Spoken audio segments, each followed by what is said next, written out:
The situation in the Pokrovsk sector is difficult but under control.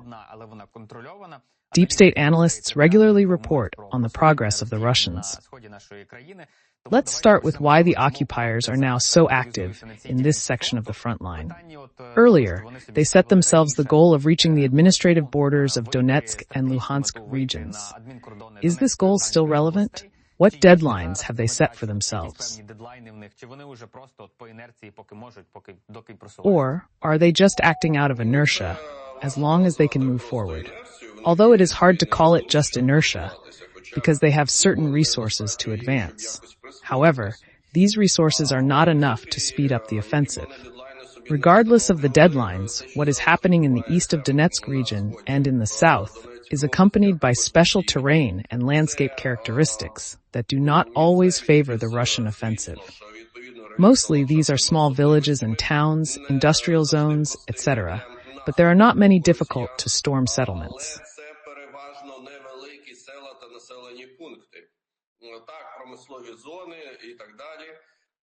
Але великих та складних по штурмовим діям населених пунктів там не так багато. Навіть якщо ми говоримо про Селидове або про фактично навіть турецьку агломерацію, навіть про неї. Even if we focus on Selidov, or the territory of the Turkish agglomeration, they are not as complicated as the northern and western parts of Donetsk region, especially if we are talking about the area from Konstaka to the Sloviansk-Kramatorsk agglomeration. This part is the most difficult, given the borders and defense lines that have been built since 2014.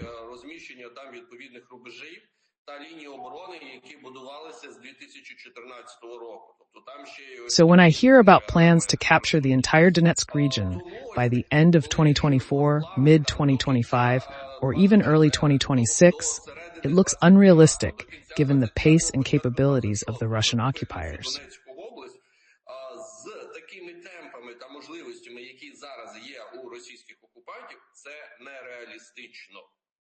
The Washington Post.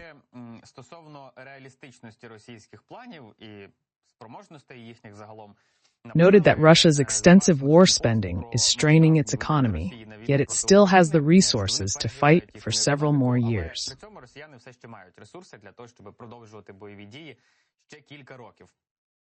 In general, I am interested in the situation with the capabilities of the Russian Federation, because, as our partners like to say, sanctions should work.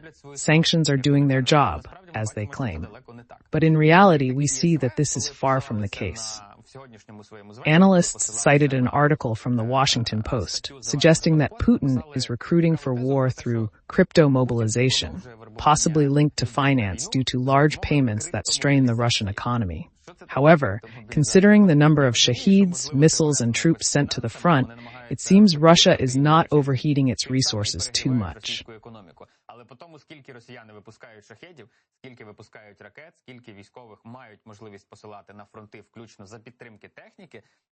This issue is quite controversial because sanctions do work. Because it is thanks to sanctions that Russia does not have free access to technology. It is forced to use smuggling rather than direct imports. And smuggling is always more expensive and more difficult to implement the relevant chains.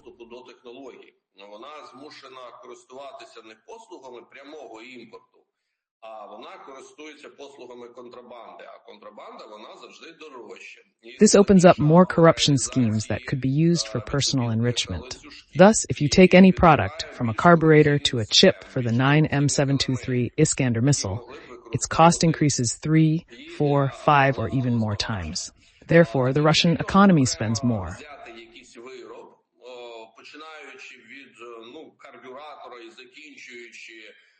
Мікросхеми для ракети 9М723 «Іскандер», його вартість збільшується в 3, 4, 5 та навіть більше разів.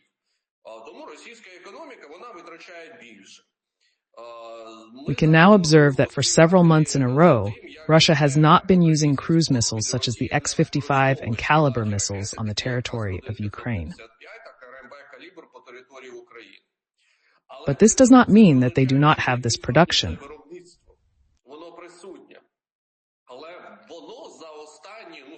It exists, but over the past 2 years or so, it has not actually changed its capacity to produce finished products per day.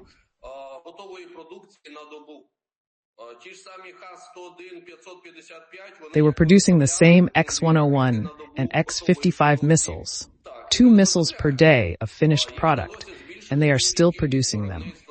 They have only managed to increase the production of 9 M723 missiles from the Iskander system. This is also a sign of the effect of sanctions.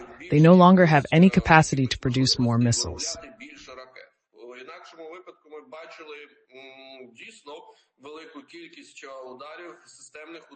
In other words, we would see many systematic strikes on Ukraine from this component, alongside other tools used to support the financial war against Ukraine. They have been involved in cryptocurrency for a long time. As soon as the cryptocurrency appeared, the relevant resources in the Russian Federation that generated cryptocurrency immediately started operating. They have a lot of this element.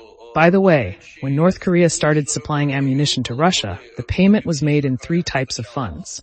First, live currency, second, precious metals, and third, cryptocurrency.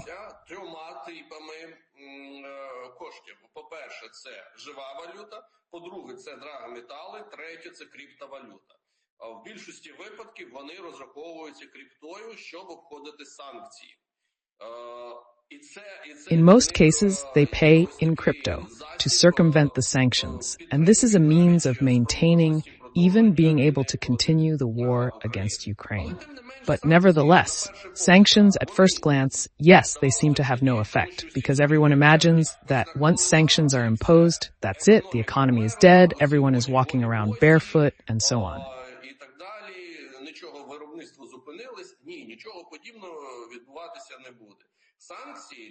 Nothing of the sort is happening. Production has not stopped.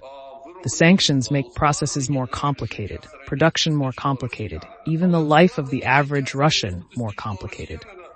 But it is very difficult to make the life of the average Russian more complicated because they already live without toilets and washing machines.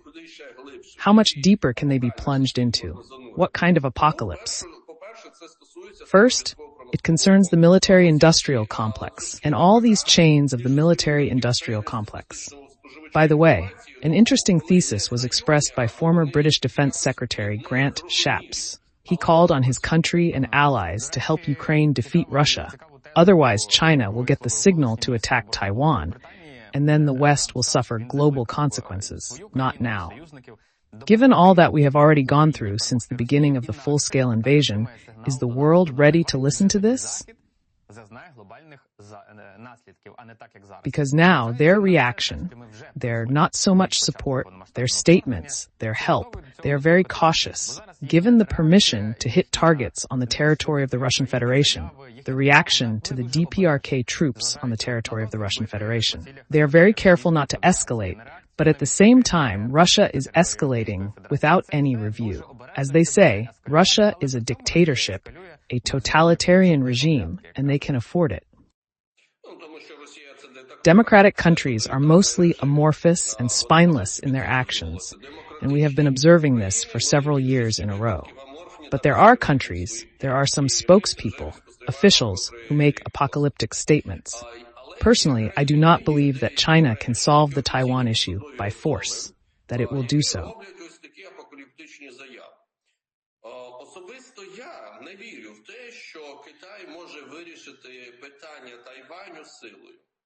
It will make threats, conduct demonstrative exercises, but it will not start an open phase of confrontation.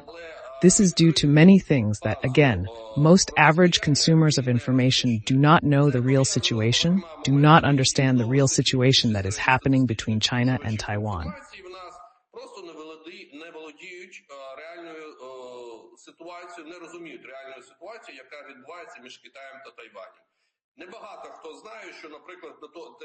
Not many people know that Taiwan has 2 main parties in terms of electoral support. One is pro-Western, pro-American, and the other is pro-Chinese. Both have their own representation among the country's top leadership, with completely different vectors of development. безпосередньо серед вищого керівництва країни, і при цьому зовсім різні вектори розвитку. Тобто, який сенс, якщо твоя партія, вона вже присутня і час від часу... What's the point if your party is already present and has some gains during the elections of conducting a military operation that could end in a global war, especially in the region? Regionally, but the global players will be tightened up, and in this war you are likely to suffer heavy losses, which is very sensitive for you, especially if your entire economy is based on exports to the United States and the European Union. So, where is the logic? There is no logic, and not many people even know what tactics and strategies Chinese politicians use in domestic and foreign policy. But statements like these are needed. We have recently heard a lot of different apocalyptic statements about the end of the world, about Russia's invasion of Europe, about Russia continuing to occupy the territory of Ukraine. We already know that it will try to continue occupying the territory of Ukraine, what their plans are. But some people have this plan written down by months, by quarters, how it will happen.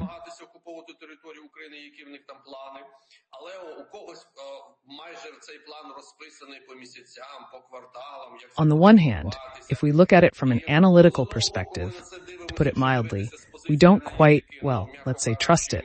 On the other hand, we understand why this is being done.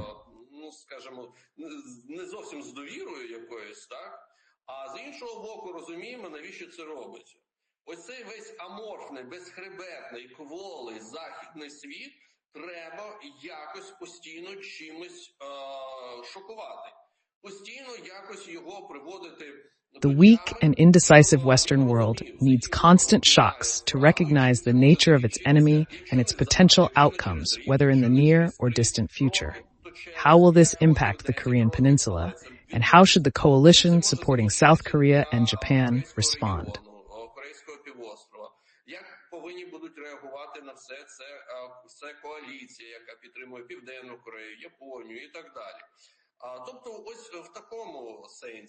And there will be many such apocalyptic statements, because this fragile and amorphous world needs to be shocked as systematically and as strongly as possible.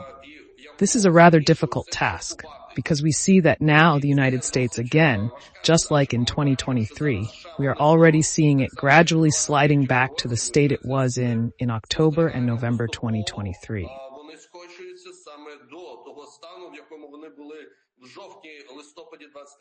Internal political battles are beginning as election campaigns start, meaning there may be a political hibernation until January 25th.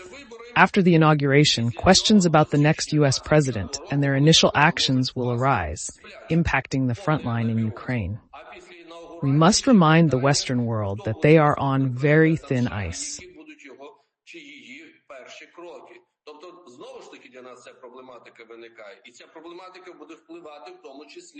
By the way, an interesting point. The head of the president's office, Andriy Yermak, said that in order to start negotiations with the Russian Federation, we need to retreat to the positions of Russian troops as of February 24, 2022, given the fact that today we cannot dictate terms to Russia, unfortunately. The Russians are advancing at the front with great effort and losses, but they are doing it.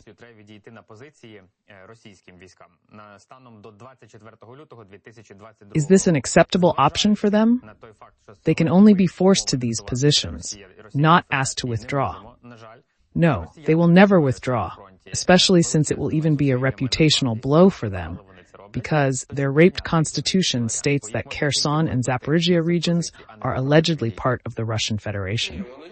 How will they explain this when they retreat to these positions? They are actually giving away what they are already trying to integrate in their propaganda. No, this will not happen, only knocking them out. But again, this is a difficult task, as is demonstrating to Russia that it has already lost this war. Що вони фактично віддають те, що їх, як це вже в їх ментальності, в їх світогляді, вони намагаються своєю пропагандою інтегрувати. Ні, цього не відбудеться, тільки вибивати Despite all the objective difficulties and problems, and even I will say more, the exhaustion of Russia itself, this moment is observed. But even so, it is trying to convince everyone and even itself that it can win this war. Therefore, it is too early to issue ultimatums and dictate conditions.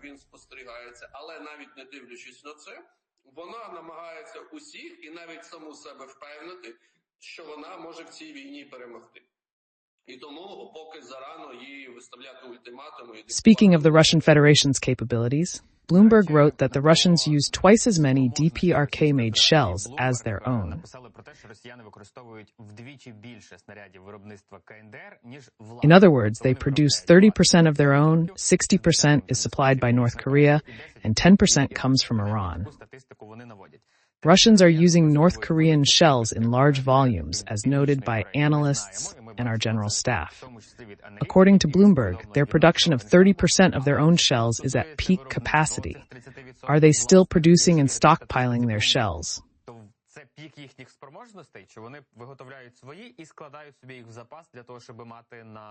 To have their own production in the warehouses, which they know how to use, and so on.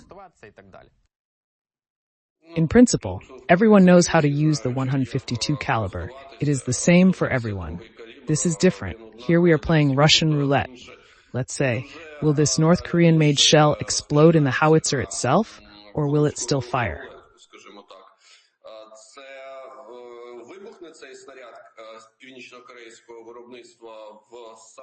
The question is whether it will actually fire.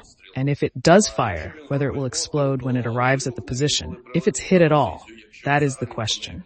So the Russians, they do not use only North Korean ammunition. They use their own ammunition. They make these proportions. And Iranian ammunition, by the way, is much better in quality than North Korean ammunition. And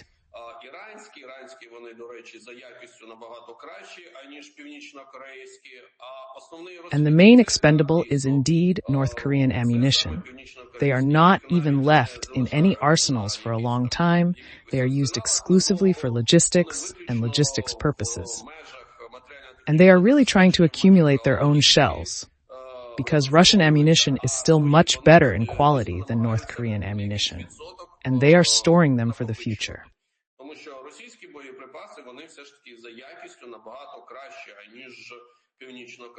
So far, they have been using North Korean ammunition to get out of the situation of shell hunger. And in principle, if there were no supplies from North Korea and Iran, Russia would today have artillery capabilities on the battlefield that would not allow it to attack or even hold the line.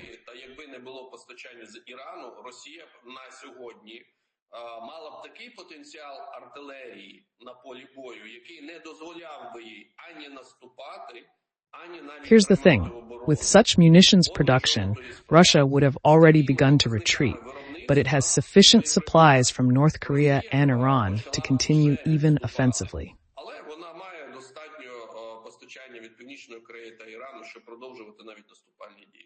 Speaking of their offensive, the main intelligence directorate reported that the first units of DPRK troops were spotted in the Kursk region on the 23rd.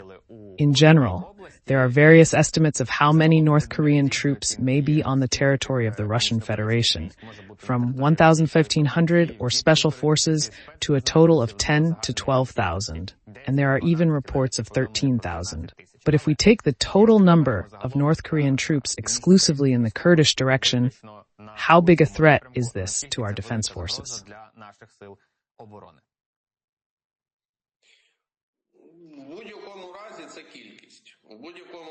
In any case, this is a number, this is a unit, a combat unit that may have problems with the language barrier.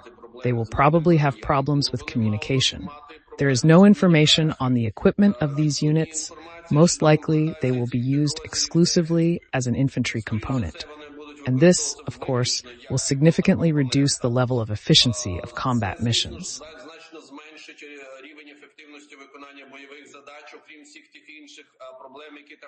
In addition to all those other problems that will also reduce the level of effectiveness of combat missions. Motivation. They say that they are supposedly highly motivated because they were trained in propaganda and basically brainwashed there. But I will say this. They have no experience of fighting in full-scale wars.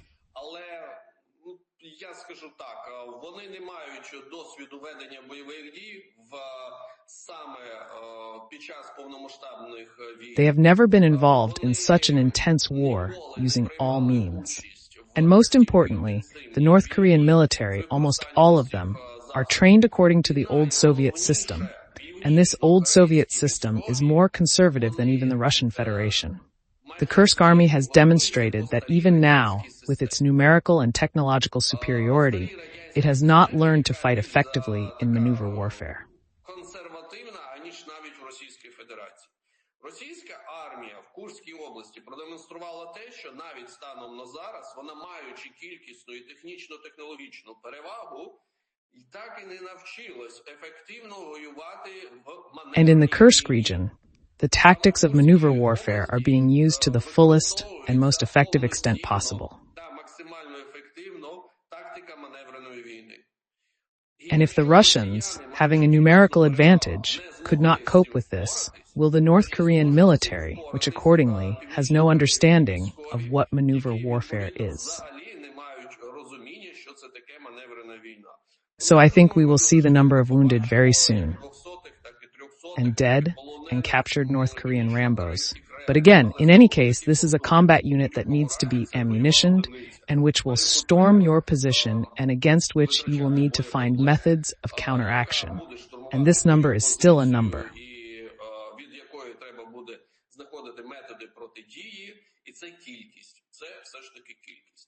До речі, чимало експертів говорять про те, що насправді невідомо, як поведуть себе ці By the way, don't many experts say that it is not really known how these North Koreans will behave in a full-scale war, again, because of the factors you mentioned. But I wondered if there could be unpredictable moments, like life in the DPRK, which has united them to the point where they have not seen anything good in their entire life, which sounds a little sad, but it is true.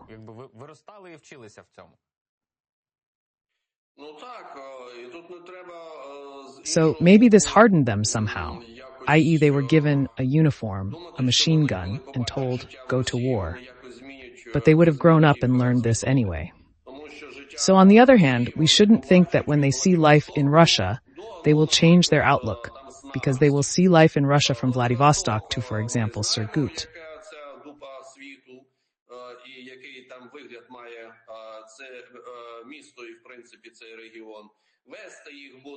Vladivostok, we know what an asshole of the world it is and what this city looks like. And in principle, this region, they will also be led through those Hatsape-Tovki, which are no different from North Korean ones. And they will eventually arrive in an almost completely destroyed Surgut, destroyed by Russian bombing, Russian KBs, that is, they will see mostly ruins.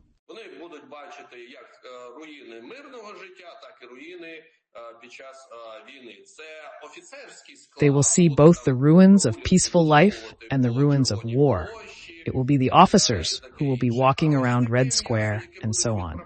But the kind of meat that will be sent to the assaults, no, they will not see anything more than they are allowed to see. So it will be very difficult to influence their consciousness through this.